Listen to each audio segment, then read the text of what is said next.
Coming up on Digital Music Trends 215 on the 15th of January 2015, that's a lot of 15s, we discuss CES music gadgets, Deezer buying Move Music, Spotify reaching 15 million paying subscribers, and I interview the head of Iceland music export at Eurosonic. Hello everyone and welcome to Digital Music Trends. I'm Andrea Leonelli and this is the weekly show where we talk about and try to make sense of the latest news in the digital music industry. And this week it's going to be a bit of a special show with Vickie Nauman right now. So hi Vickie, and thanks for joining me today. Former president of North America for Soen Digital and now consulting for a bunch of different companies. So hi Vickie, and thanks for joining me. How's it going? It's great. It's really great. I'm recovering from CES, but other than that, I'm good. It's great, and it's going to be great to talk to you about CES. Reflective of the music industry, there's also a lot more companies out there that are working to build out different parts of the ecosystem for higher quality sound and for better audio, which is great because I firmly believe that it will make a difference in people's listening behavior. Yeah, and obviously we're going to keep watching the electronics market to see what's going to happen over the next 12 months. I hope that this focus on Wi-Fi audio and Bluetooth audio, both on a headphone side and on the speakers side, will actually lead to also wider adoption of streaming services. So that could be also another interesting point to see, because of this focus on integration with different services, whether once these speakers become mainstream, that is also becomes another driver for streaming services to sell more subscriptions. Exactly. And speaking of Bluetooth, I did want to mention these guys. This was another thing that I was blown away with. I'm going to hold this up to the camera if you can see that. Right. So it is. It's a company. It's a new company called Soen Audio. And this is a speaker called Transit, and it is a Bluetooth speaker. Now, I'm not a fan of these little colorful, cute Bluetooth speakers that just sound terrible. They sound like the transistor radios that I had when I was a child in the 70s, you know? I was trying to find mine. I've got one somewhere.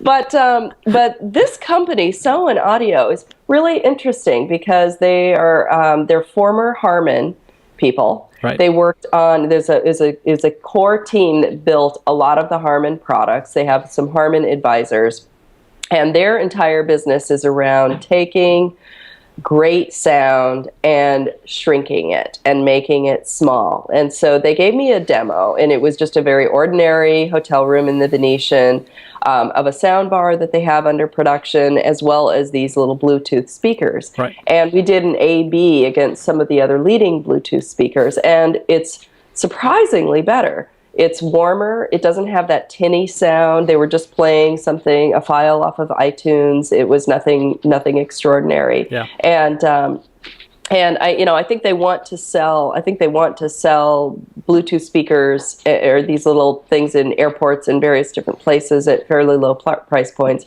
But I think the really interesting thing for a company like this is whether or not they're going to be successful at getting these little speakers integrated into laptops, televisions that sound terrible, and other things, other form factors that are so thin and so small that they just kind of tossed out audio quality. And a company like this with speakers, some of them are like, they're like this small, and they sound really good. Nice. So I was excited about that. That's very cool. And I guess the real issue with those companies is that people look at a stack of different tiny speakers at an airport store or any electronics store, and it's just no way of playing them. So essentially you have to rely on web reviews and on that kind of input in order to make your decision. But if you're just there and trying to pick one, it's really hard to have a competitive advantage if you're not a known brand.